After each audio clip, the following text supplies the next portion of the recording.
Hello everyone, welcome to my channel. ఈ వీడియోలో మనం క్యాషింగ్ అనే కాన్సెప్ట్ని డిస్కస్ చేద్దాం. సో ఎంత సింపుల్గా అయితే అంత సింపుల్గా let's try to understand what cashing is. So మనకి అందరికీ తెలిసిందే, మనం ప్రతి అప్లికేషన్కి డేటా అనేది డేటాబేస్లో స్టోర్ చేసుకుంటాం. ఇది అందరికీ తెలుసు. But let's take an example. ఇప్పుడు నా ఇన్స్టాగ్రామ్ పేజ్ ఉంది. నా ఇన్స్టాగ్రామ్ పేజ్లో there are 11-12 రీల్స్ ఉన్నాయి. సో ఇవి డేటాబేస్లో ఎలా స్టోర్ చేసుకుంటాం? నా యూజర్ ఐడికి లింక్ చేసి ఈ రీల్స్ అని యూఆర్ఎల్స్ అని సేవ్ చేసుకుంటాం, రైట్? సో ఇప్పుడు నా ప్రొఫైల్ ఎవరైనా విజిట్ చేయగానే సర్వర్ ఏం చేస్తుంది? ఎమ్మటే నా యూజర్ ఐడికి లింక్ ఏమైనా రీల్స్ అన్ని ఫెచ్ చేసి క్లయింట్కి ఇస్తుంది, దట్ ఈజ్ యూజర్కి ఇస్తుంది. సో ఇప్పుడు లెట్స్ నా ఇన్స్టాగ్రామ్ పేజ్ సడన్గా 10,000 మంది చూశారు. అప్పుడు సర్వర్ ఏం చేస్తుంది? 10,000 టైమ్స్ డేటాబేస్ని రిక్వెస్ట్ చేస్తుంది ఈ స్పెసిఫిక్ యూజర్ నేమ్కి లింక్ ఏమైనా రీల్స్ ఫెచ్ చేయమని. సో ఇక్కడ మీరు అబ్జర్వ్ చేస్తే 10,000 టైమ్స్ సేమ్ ఆపరేషన్ డేటాబేస్కి పెర్ఫామ్ చేయడానికి ఇట్స్ వెరీ బ్రూట్ ఫోర్స్ అన్నట్టు. కాంటే just fetch it once, save it some place so that when someone asks the same data I can just give it back, right? So ఈ లాజిక్ని implement చేయడమే caching అంట. So సింపుల్గా caching అంటే ఏం లేదు, ఫ్రీక్వెంట్లీ యూజ్ డేటాని ప్రతిసారి డేటాబేస్ నుంచి ఫెచ్ చేయడానికి we store it in a fast memory storage అంట.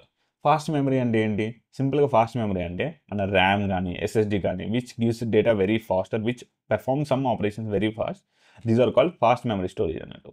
So most of the time మనకి క్యాష్ డేటా అనేది ఈ ఫాస్ట్ మెమరీ స్టోరేజ్లో సేవ్ చేసుకొని, సో నెక్స్ట్ టైం ఎవరైనా ఆ డేటా అడగగానే ఎమ్మటే సర్వర్ ఆ ఫాస్ట్ మెమరీ నుంచి యాక్సెస్ చేసి రిటర్న్ చేస్తుంది. బట్ ఫాస్ట్ మెమరీలో డేటా లేకపోతే సింపుల్ మనం జనరల్గా చేసేది డేటాబేస్కి వెళ్ళి డేటాని ఫెచ్ చేసుకొని రిటర్న్ చేస్తుంది. బట్ ఈసారి రిటర్న్ చేసేటప్పుడు it stores in the fast memory so that if next time ఈ డేటా అడగగానే డైరెక్ట్ ఫాస్ట్ మెమరీ నుంచి ప్రొవైడ్ చేయొచ్చు. సో ఇప్పుడు మీకు డౌట్ రావచ్చు, ఫాస్ట్ మెమరీలో అంత ఫాస్ట్ డేటా వస్తే why don't we store all the data in the fast memory అని. సో ఇక్కడ మెయిన్ రీజన్ వచ్చేసి కాస్ట్ అనేది బాగా మెయిన్ రీజన్. ఎందుకంటే ఫాస్ట్ మెమరీ స్టోరేజ్ అనేది వెరీ కాస్ట్ అన్నట్టు. కంపేర్ టు మన database how data stores, fast memory storage అనేది కొంచెం కాస్ట్ ఎక్కువ ఉంటాయి. అలానే if we try to store every data in fast memory, ఆ సెర్చ్ టైమ్స్ కూడా వెరీ స్లో అయిపోతాయి. ఎందుకు అన్ని డేటా అక్కడే స్టోర్ చేసుకున్నాం కాబట్టి మన డేటా యాక్సెస్ చేయాలంటే సెర్చ్ టైమ్స్ స్లో అయిపోతాయి. అందుకే మోస్ట్ ఆఫ్ ది టైం మనం ఏం చేస్తాం అంటే మోస్ట్ ఫ్రీక్వెంట్లీ యూజ్ డేటాని ఫాస్ట్ స్టోరేజ్లో స్టోర్ చేసుకుంటాం. సో నెక్స్ట్ మీకు డౌట్ రావచ్చు, ఈ ఫాస్ట్ స్టోరేజ్లో ఎంత డేటాని స్టోర్ చేసుకోవచ్చు అని. It depends on different provider అన్నట్టు, మనం ఎంత స్టోర్ చేసుకోవచ్చు. బట్ జనరల్గా అయితే we have A specific limit, అది 500 MB కావచ్చు లేదా 1 GB కావచ్చు, ఈ లిమిట్ అయితే ఉంటుంది. But what if this limit exceeds, నేను ఇంకా కొత్త డేటా స్టోర్ చేసుకోవాలంటే ఎలా? సింపుల్గా ఏం లేదు, కొంచెం డేటాని రిమూవ్ చేసి ఫాస్ట్ మెమరీలో కొత్త డేటాని స్టోర్ చేసుకోవచ్చు. బట్ ఫాస్ట్ మెమరీ నుంచి ఏ డేటాని రిమూవ్ చేయాలంటే దేర్ ఆర్ ఫ్యూ లాజిక్స్ అన్నమాట. ఫస్ట్ లాజిక్ అంటే గెస్ చేయండి, లైక్ మనం ఏ డేటాని ఫాస్ట్ మెమరీ నుంచి రిమూవ్ చేస్తే కొత్త డేటాని స్టోర్ చేసుకోవచ్చు. థింక్ చేయండి, ఇట్స్ వెరీ సింపుల్. ఫాస్ట్ మెమరీలో ఏ డేటాని అయితే మనం ఊకే రీడ్ చేయట్లేదో, ఊకే యాక్సెస్ చేయట్లేదో, దాన్ని రిమూవ్ చేస్తే సింపుల్ కదా కొత్త డేటాని స్టోర్ చేసుకోవచ్చు. సో లీస్ట్ రీసెంట్లీ యూజ్ డేటాని అయితే రిమూవ్ చేయొచ్చు టు స్టోర్ న్యూ డేటా. ఇంకెలా రిమూవ్ చేయొచ్చు డేటాని అంటే we can also implement something called expiry time. Expiry time ఏంటంటే లెట్స్ నేను ఒక డేటాని ఫాస్ట్ మెమరీలో స్టోర్ చేశాను, బట్ నేనేం ఇంప్లిమెంట్ చేస్తాను అంటే ఓన్లీ 15 minutes దాకా ఈ డేటా అనేది ఫాస్ట్ మెమరీలో ఉండాలి. దాని తర్వాత ఈ డేటా ఫాస్ట్ మెమరీలో ఉండద్దు. సో సింపుల్గా ఏమైంది, ఆఫ్టర్ 15 minutes ఆటోమేటిక్గా ఫాస్ట్ మెమరీలో ఈ డేటా అనేది డిలీట్ అయ్యేది. సో నెక్స్ట్ టైం మన యూజర్ ఈ డేటాను రిక్వెస్ట్ చేయగానే ఫాస్ట్ మెమరీలో ఆటోమేటిక్గా ఉండదు కాబట్టి అది డేటాబేస్ నుంచి ఫెచ్ చేసుకుంటుంది. సో ఈ 2 typesలో we can allocate new space for the new data. But what are the disadvantages of caching అంటే one main thing is data inconsistency. Data inconsistency అవ్వచ్చు over a period of time. ఎందుకంటే let's say నేను ఒక డేటాని fetch చేశాను, దాన్ని వెంబటే catch చేశాను. ఇప్పుడు ఇంకో సర్వర్ ఆ డేటాని డేటాబేస్లో అప్డేట్ చేశాడు. సో నెక్స్ట్ టైం యూజర్ అడగంగానే నేను క్యాష్డ్ డేటాని రిటర్న్ చేస్తాను. సో అప్పుడు ఏమైంది, లేటెస్ట్ ఫ్రెష్ డేటాని రిటర్న్ చేయకుండా స్టేల్ డేటాని రిటర్న్ చేశాను. సో డేటా ఇన్కన్సిస్టెంట్ అనేది one of the disadvantage of caching. So ఇప్పుడు let's try to understand what are the different caching strategies that we can use to store data అంటూ. First strategy ఏంటంటే cache aside. So ఇక్కడ simple ఏమైందంటే server database నుంచి డేటాని fetch చేసి దాన్ని cash చేస్తారు ఒక సపరేట్ స్టోరేజ్లో. క్యాష్ చేసిన తర్వాత నెక్స్ట్ టైం ఇదే డేటా కావాలంటే సర్వర్ ఏం చేస్తుంది, ఈసారి క్యాష్లో చెక్ చేసి ఉంటే రిటర్న్ చేస్తుంది, లేకపోతే మళ్ళీ డేటాబేస్ నుంచి ఫెచ్ చేసుకుంటుంది. సో ఇక్కడ ఏం జరిగిద్దంటే మన సర్వర్ ఫస్ట్ డేటాబేస్ నుంచి డేటా ఫెచ్ చేసుకుంటుంది. This is DB database. Data fetch చేసుకున్నాక it stores in some cache అన్నట్టు. This is cache. So next time if first request రాగానే డేటాబేస్ నుంచి ఫెచ్ చేసుకొని సర్వర్ రెస్పాన్స్ ఇస్తుంది. అదే రెస్పాన్స్ ఇచ్చే టైంలో క్యాష్లో స్టోర్ చేసుకుంది. సో ఇప్పుడు న్యూ రిక్వెస్ట్ రాగానే ఈసారి ఏం చేస్తుంది, ఫస్ట్ క్యాష్లో చెక్ చేసి క్యాష్లో ఉంటే డైరెక్ట్గా రిటర్న్ చేస్తుంది, లేకపోతే it goes to DB and returns the data. It's very simple అన్నట్టు. మోస్ట్ ఆఫ్ ది టైం మనం ఇదే ఇంప్లిమెంట్ చేస్తాం. But there are different strategies as well. Second strategy ఏంటి, రైట్ త్రూ స్ట్రాటజీ.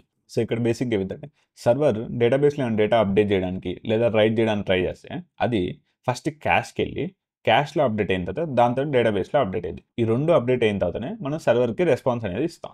సో దీన్ని రైట్ త్రూ అంటాం. So we have server, this is server, it goes to cash. Cash అనేది మన డేటాబేస్ని update చేస్తుంది. So ఈ రెండు అప్డేట్ అయిన తర్వాతనే మనం సర్వర్కి అనేది రెస్పాన్స్ ఇస్తాం. సో అప్పుడు సర్వర్ క్లయింట్కి రెస్పాన్స్ ఇస్తుంది. సో ఇక్కడ ఏంటి మెయిన్ పాయింట్ అంటే క్యాష్ డీబీ రెండు అప్డేట్ అయిన తర్వాతనే మనం సర్వర్కి రెస్పాన్స్ ఇస్తున్నట్టు. సో దీనివల్ల ఏమైందంటే డేటా కన్సిస్టెన్సీ అయితే ఉంటుంది. మనం ఇంతకుముందు డేటా ఇన్కన్సిస్టెన్సీ అన్నాం, బట్ ఇక్కడ ఏమైంది రెండిట్లో సేమ్ టైం అప్డేట్ అవుతుంది కాబట్టి డేటా అయితే కన్సిస్టెంట్గా ఉంటుంది.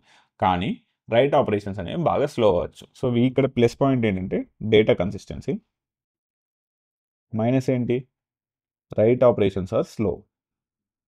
థర్డ్ స్ట్రాటజీ వచ్చేసి రైట్ బిహైండ్.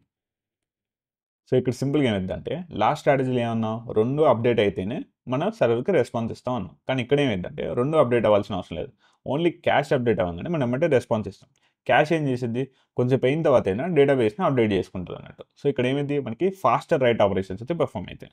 సో సింపుల్గా ఏంటి we have a server, this is our server and we have a cash. ఈ సర్వర్ ఏం చేసిందంటే ఫస్ట్ క్యాష్లో అప్డేట్ చేసింది. క్యాష్లో అప్డేట్ చేయగానే లేదా రైట్ చేయగానే ఏమంటే రెస్పాన్స్ కూడా ఇస్తాం మనం. కానీ ఈ క్యాష్ ఏం చేస్తుంది లేటర్ డేటాబేస్ని అయితే అప్డేట్ చేస్తుంది లేటర్ ఆఫ్టర్ సమ్ టైం. దీనివల్ల ఏంటి మనకి ప్లస్ పాయింట్ ఏంటంటే ఫాస్టర్ రైట్ ఆపరేషన్స్ అయితే జరిగింది. బట్ ఇక్కడైతే there might be a chance of having data inconsistency.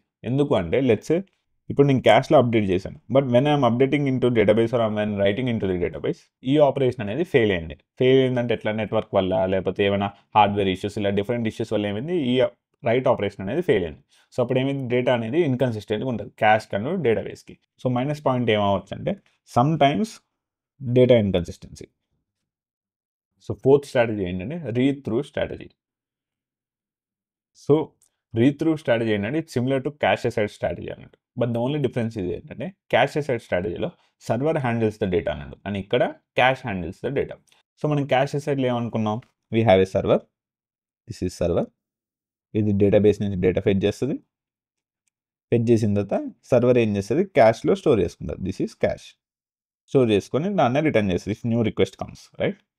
But read త్రూలో ఏమైందంటే we again have a server, డైరెక్ట్గా క్యాష్ని అడిగింది. క్యాష్ ఏం చేసిద్ది డేటా ఉంటే డేటాని రిటర్న్ చేస్తుంది, లేదంటే క్యాష్ డైరెక్ట్గా డేటాబేస్ నుంచి రీడ్ ఆపరేషన్ పర్ఫామ్ చేసి డేటాని ఫెచ్ చేస్తుంది అన్నట్టు. సో క్యాష్ డైరెక్ట్గా డేటాబేస్తో ఇంటరాక్ట్ అవుతుంది. సో ద ఓన్లీ డిఫరెన్స్ ఏంటంటే క్యాష్ సైడ్లో ఏమో server interacts with the database, కానీ రీడ్ త్రూలో ఏంటంటే cache interacts with the database అన్నట్టు. అంతే, the only difference is that. So these are the most common caching strategies to implement caching in an application. So ఈ వీడియోలో అయితే caching అనేది మీకు సింపుల్గా అర్థమైందని అనుకుంటున్నాను. So that's it for this video guys. So ఈ వీడియో మీకు హెల్ప్ అయితే లైక్ చేయండి and thanks for watching. Bye bye.